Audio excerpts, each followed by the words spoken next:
Vérité, valeur et démocratie. Bonjour, eh bien, donc je suis Alain Wagner, et je ne suis pas théologien, malgré les apparences, je ne vais pas vous parler de religion. L'islam est un objet spécifique, et quand l'intitulé de la conférence s'appelle « Quelle pensée face à l'islam ?», effectivement, l'islam est un objet nouveau, et n'est pas l'objet qu'on veut bien nous faire croire. Et avant d'avoir une pensée, il faut peut-être tout simplement faire la première des opérations, c'est-à-dire l'examen. Qu'est-ce que c'est? Pour savoir comment on doit penser l'islam, il faut se demander, ma foi, quelle est sa nature, qu'est-ce que c'est? Et comme je suis quelqu'un d'extrêmement concret, je m'attache à la réalité et pas à la désinformation. On a aujourd'hui des acteurs dans la société qui nous parlent beaucoup d'islam et qui projettent une pseudo-connaissance dans la société, une pseudo-connaissance pour donner des informations de manière à ce que les gens qui sont en Occident, parce que l'Occident ne connaît pas l'islam, ce que nous vivons aujourd'hui est une redécouverte de l'islam, on l'a fréquenté à une certaine période de notre histoire, puis nous avons été séparés, et nous avons, ma foi, bien oublié ce voisin très remuant qui était l'islam, et maintenant ce voisin s'invite dans nos sociétés, et c'est une redécouverte pour la majorité des Occidentaux. Les gens ne savent pas ce qu'est l'islam.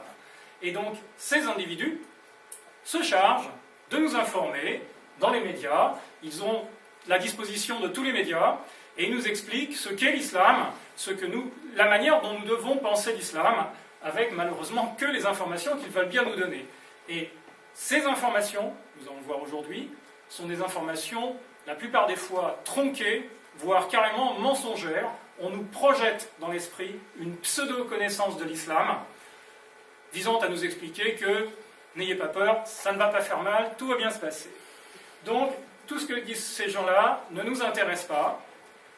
Certains se prétendent donc religieux, d'autres plutôt politiques, d'autres, comme Julien Bouzard au centre, anthropologue du fait religieux.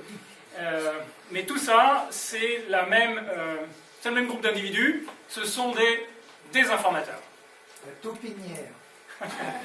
Donc, revenons à notre question du début, qu'est-ce que l'islam? Eh bien, avant de savoir ce que c'est, ma foi, on parlait de doctrine tout à l'heure, eh bien, il faut parler de doctrine. La doctrine est une chose qui est enseignée, mais qui est écrite aussi, et l'islam se fonde sur certains documents. Une des fausses informations que nous donnaient tous ces gens-là, c'est que le Coran, que le Coran, rien que le Coran. Or, il se trouve que c'est pas vrai. L'islam, ce n'est pas que le Coran. Ça repose sur plusieurs types de documents. On va adopter un classement tout à fait numérique. Dans un premier temps, dans les fondements de l'islam, en tant que, là je parle, les pourcentages représentent des quantités de mots. 60% de ces documents de base sont les hadiths. Des histoires, des récits sur ce qu'a fait Mahomet, ce qu'a dit Mahomet, ce qu'a jugé bon ou pas bon Mahomet. Les hadiths sont extrêmement nombreux. Là, on parle simplement des hadiths authentiques, de Bukhari, il y a différents types de hadiths. Certains de ces hadiths sont considérés comme fiables, d'autres extrêmement fantaisistes. Beaucoup sont faux et la plupart apocryphes. Donc, ces documents sont très importants, on y reviendra plus tard. Ces documents ont trait à la personne de Mahomet, à la personne du prophète, et nous expliquent ce qu'a fait le prophète. Donc, ce qu'on connaît du prophète, on le connaît par les hadiths, mais aussi par la sira. La sira, c'est la biographie de Mahomet. Sira, là on a pris celle d'Ibn Ishaq. Sira, donc récits musulmans, ce sont des écrits musulmans, ce ne sont pas des gens qui ont écrit, des gens hors de l'islam qui ont écrit sur Mahomet. Là, ce sont des musulmans qui écrivent sur leur prophète. Donc la biographie d'Ibn Ishaq est une biographie reconnue comme étant un document fiable par les musulmans. Il faut savoir une chose, c'est qu'un musulman peut prêter serment sur deux livres, soit les hadiths, soit le Coran. Ce qui vous explique que les hadiths, ce ne sont pas des documents anodins. Ces hadiths sont extrêmement importants. Les hadiths sont la base de la sunna, la base de ce que doit faire, on parlait de charia aussi tout à l'heure, une bonne partie de la charia est expliquée par les hadiths. Si on ne connaît pas les hadiths, on ne peut pas prier quand on est musulman. Les 5 piliers de l'islam sont impossibles à réaliser si on n'a pas les hadiths, puisque tout simplement, toutes les précisions de la foi musulmane sont en grande partie dans les hadiths, et très très peu dans le Coran. Donc, 60% les hadiths. 26% la biographie de Mahomet.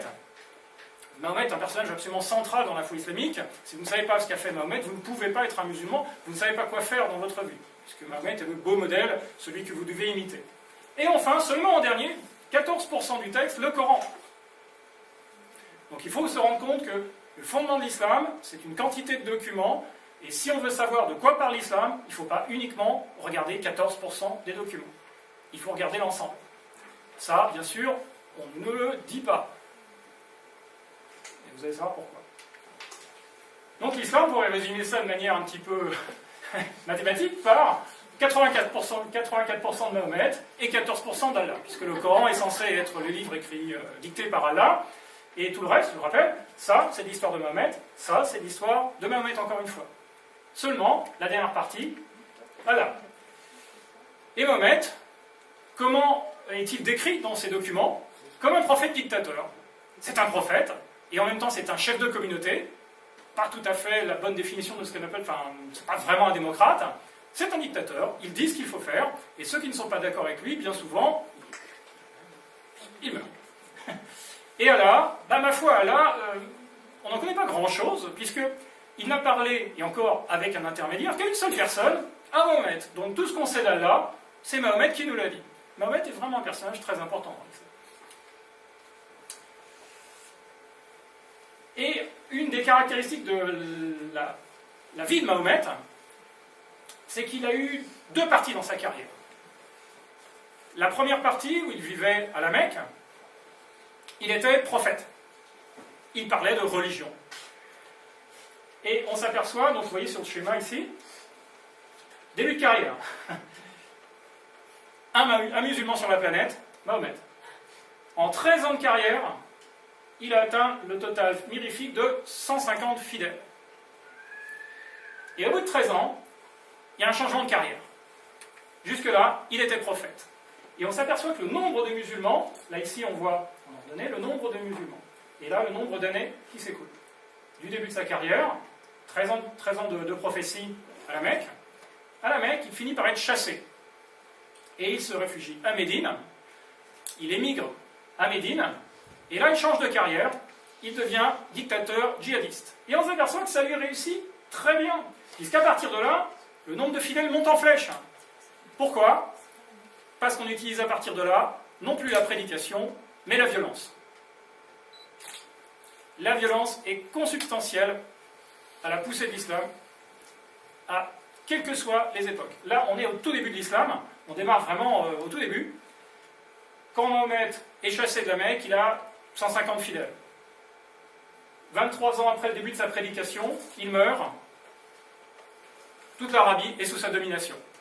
Quelle est la différence entre les deux périodes? Première période, purement religieuse, on fait de la prophétie, on parle de religion, ça marche pas terrible. Deuxième méthode, on emploie la violence. Et là, ça marche. Bien, ce personnage étant mort, quel est l'héritage du prophète dictateur? Eh bien, une doctrine politico-religieuse. C'est un dictateur, donc il s'occupe de politique, puisqu'il organise la société et qu'il a des rapports avec ceux qui sont non seulement musulmans, mais ceux qui ne sont pas musulmans. La politique, c'est ce qui gère la gestion avec les autres. Et religieuse, puisque, ma foi, il est prophète. Donc, doctrine politico-religieuse, une doctrine qui a deux caractéristiques. Elle est violente, elle rend licite la violence. La doctrine islamique est une doctrine qui est quand même très particulière, elle se prétend une religion, mais c'est la seule religion en France qui légitime l'usage de la violence. Et quelle est son autre caractéristique, qui est celle la plus politique? C'est qu'elle est totalitaire. Elle règle tout dans la société. Tout est réglé par la fameuse loi. Ce que fait le musulman, c'est ce qu'il doit faire d'après la loi qu'il a reçue du prophète, lui-même la tenant d'après ses propres dires de Dieu. Et en quoi consiste finalement la substantifique moelle de cette doctrine? Eh bien la charia. La charia, c'est cette fameuse règle, ce chemin qu'on doit suivre quand on est musulman, c'est cette loi divine, la charia. Et dans cette charia, et qui marche sur l'autre pied, parce que la charia c'est ce qu'on doit faire, mais on a aussi le djihad. Djihad, donc, qui n'est pas, contrairement à ce que les gens croient, la guerre sainte. Le djihad n'est pas la guerre sainte, c'est la guerre légale. La loi la loi, la charia, vous permet, quand vous êtes musulman, de mener le djihad pour répandre cette fameuse charia. C'est un truc extrêmement circulaire. La charia vous donne le droit de faire la guerre servant à imposer la charia. Et ainsi de suite, depuis le début de l'islam. Donc violente, là, c'est un document qu'on peut voir pour la première fois en France, qui m'a été communiqué par Bill Warner, qui est un Américain qui a fait des études, c'est un sceentifique, et il a fait des études sur l'histoire de notre vie commune avec l'islam. Vie commune qui est marquée par le sceau du djihad. Et ce que vous allez voir est une carte de l'Europe élargie à la Méditerranée. Et vous allez voir apparaître sur cette carte, vous allez voir en haut de la carte un curseur qui montre l'écoulement des années, depuis la mort de Mahomet. Donc le début de la petite vidéo qui va suivre commence à la mort de Mahomet, ce que fait l'islam. Et vous allez voir arriver des points sur cette carte. Ces points représentent des guerres, des batailles menées par l'islam pour agresser le monde non musulman. Les points qui arrivent par tranche de 20 ans, ces points qui arrivent sont blancs. Et ils vont rester sur la carte et se transformer en rouge. Et pour la tranche des 20 années qui suivent, les points blancs vont se rajouter. Donc, vous allez voir l'histoire, la réalité de la fréquentation, de ce qu'il arrive quand on fréquente l'islam, quand l'islam décide de vous fréquenter. Alors, il y a une toute petite mort de Mahomet.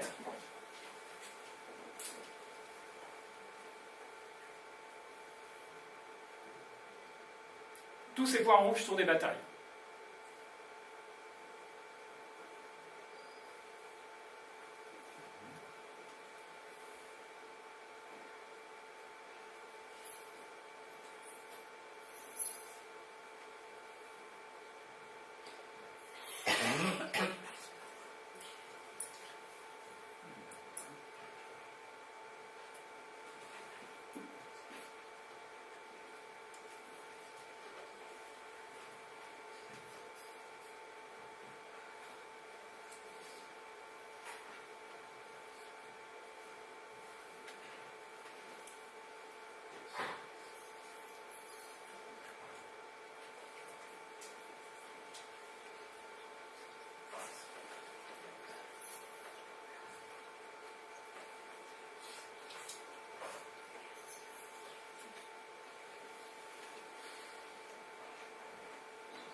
Donc la zone verte, c'est l'expansion de l'islam, bien sûr, vous avez compris.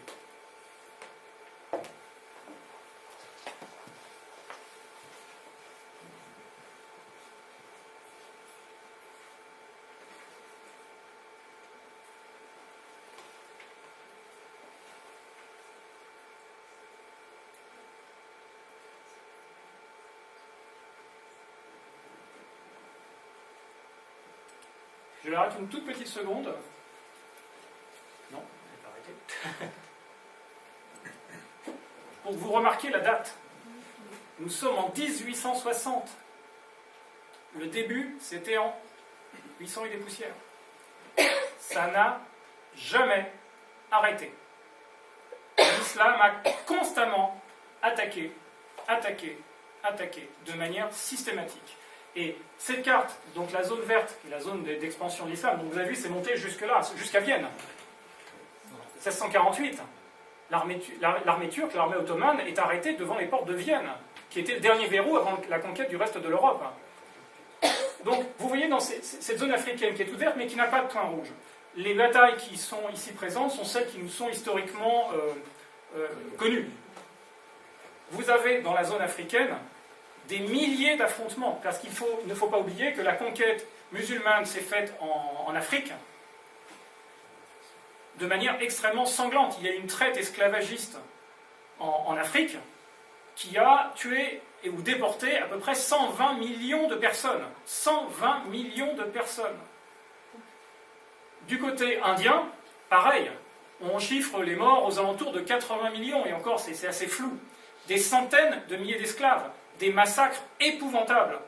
Donc la carte est très loin d'être incomplète, surtout qu'il faudrait rajouter à tous ces points terrestres les points maritimes. Les musulmans pratiquent une guerre, un djihad maritime constant. Ils capturent des Européens par millions. Entre 1 et 2 millions d'Européens sont capturés. Et pour vous en convaincre, il suffit d'aller regarder dans les musées. Quand vous voyez des peintures sur les harems, vous voyez des belles femmes blanches dans les harems, et nues. Pourquoi nues? Parce que quand on est nu, on ne peut pas s'échapper. C'est pas juste une histoire pour être jolie, c'est que ce sont des prisonnières, ceux qui sont dans les harems. Et ce sont des Européennes qui ont été enlevées en Espagne, en Italie, en France, en Grèce, qui ont été enlevées par les marchands d'esclaves en Ukraine, en Russie. Vous avez des millions d'esclaves. Vous avez une guerre de course qui est permanente en Méditerranée. Un grand chef militaire musulman disait « Les chrétiens ne peuvent pas faire flotter une planche sur la Méditerranée. Ils ne peuvent même pas faire flotter une planche. » Et les Européens sont capturés même jusqu'au large de l'Irlande. On a le cas de figure des mémoires d'un Danois qui a été capturé au large de l'Irlande. On a des pirates qui montent faire de la course esclavagiste. Donc on va juste terminer cette petite animation.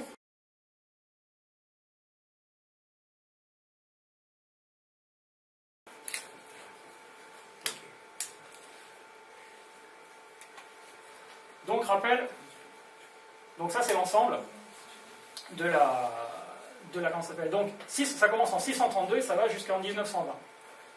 Voilà les effets de la fréquentation de la religion de la paix.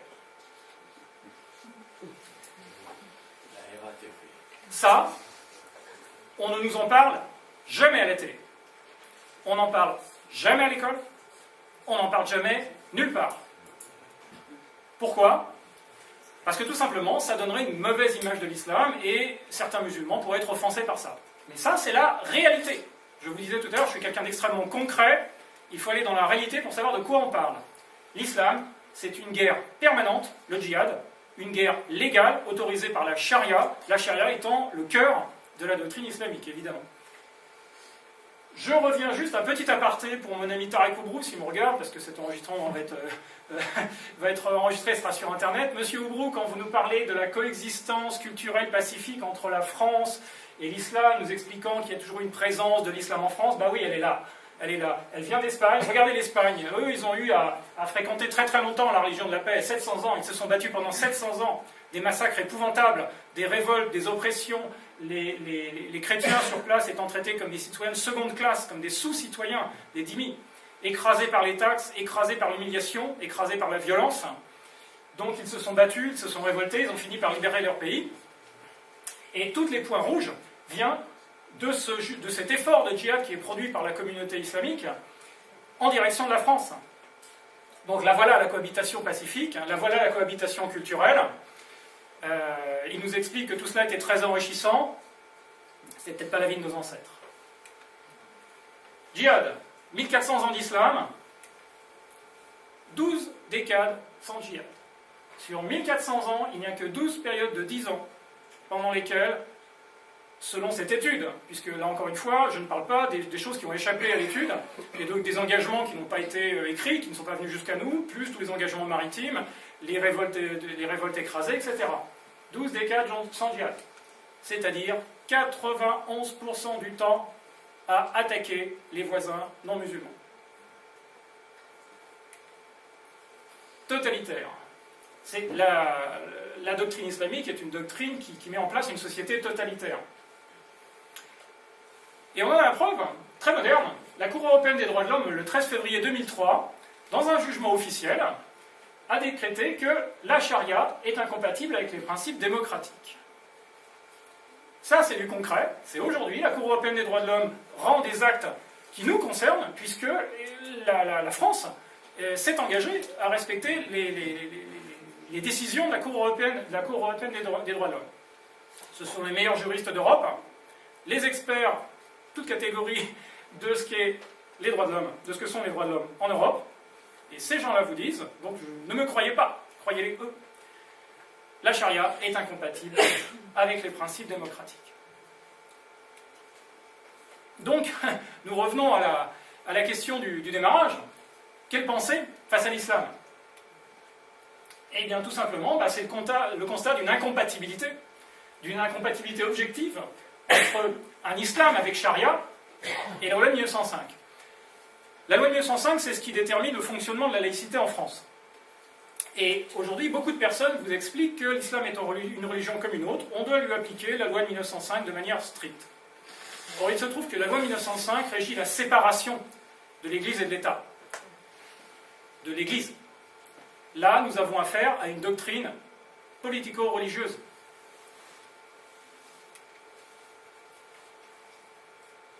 Donc, il y a nécessité de faire cesser le déni de réalité et d'enfin réussir à penser l'islam comme une religion politique. L'islam est un objet nouveau pour l'Occident. On connaissait les religions, ça va, s'occuper des esprits, tout ça, et on connaissait la politique, ce qui s'occupe de la gestion de la société. L'islam est un objet nouveau qui a un pied dans chaque partie. Il faut enfin arrêter de refuser de voir la réalité. Tous ces désinformateurs du début, dont la photo était présente dans le début, nous expliquent que l'islam est une religion.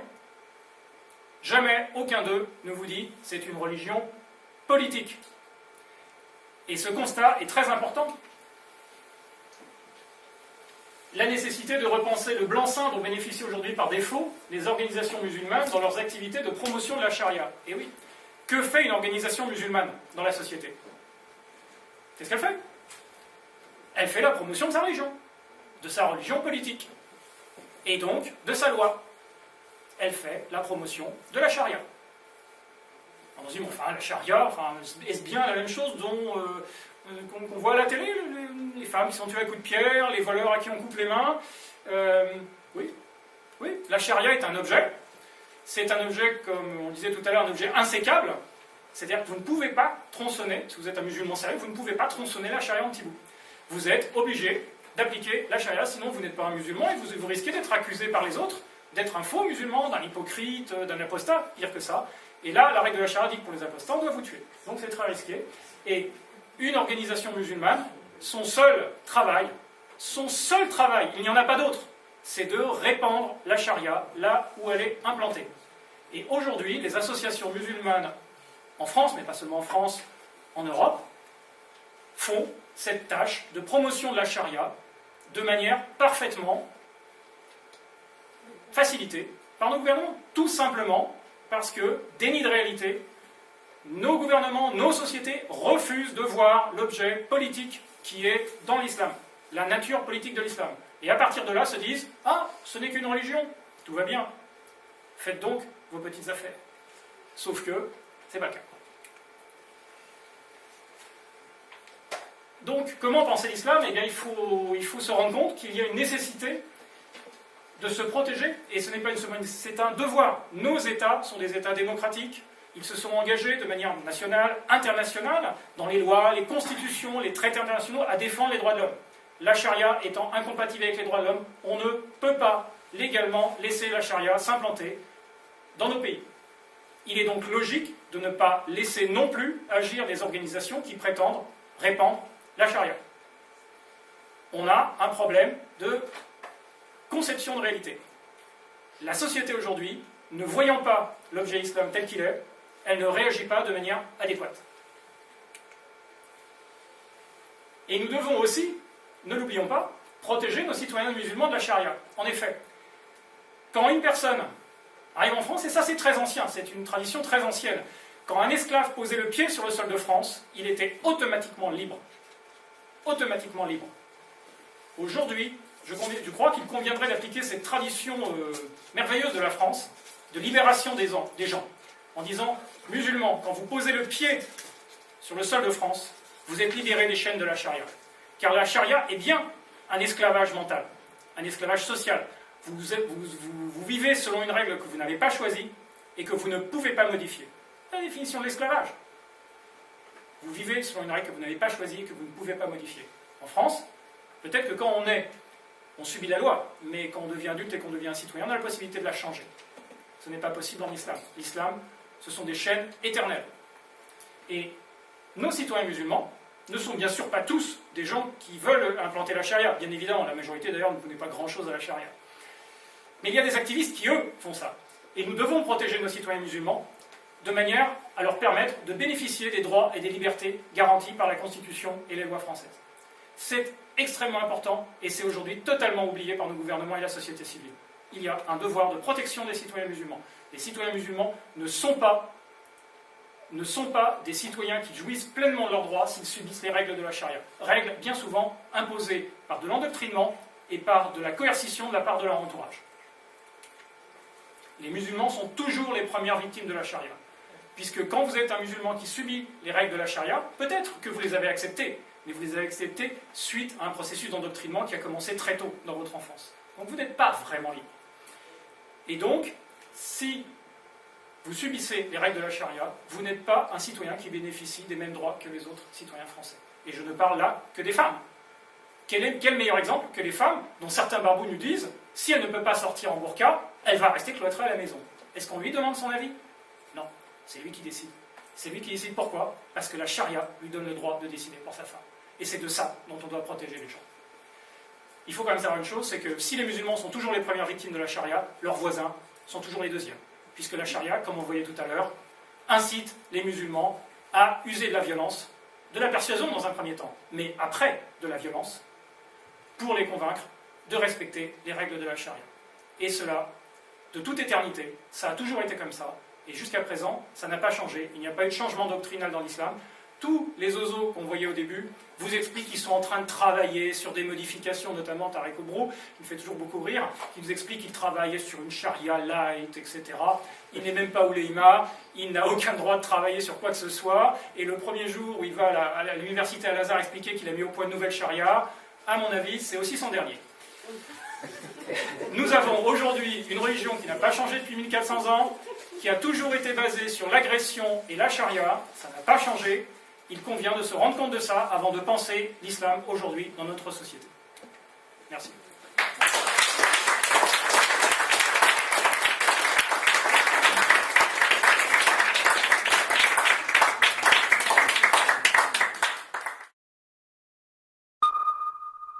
Vérité, valeurs et démocratie.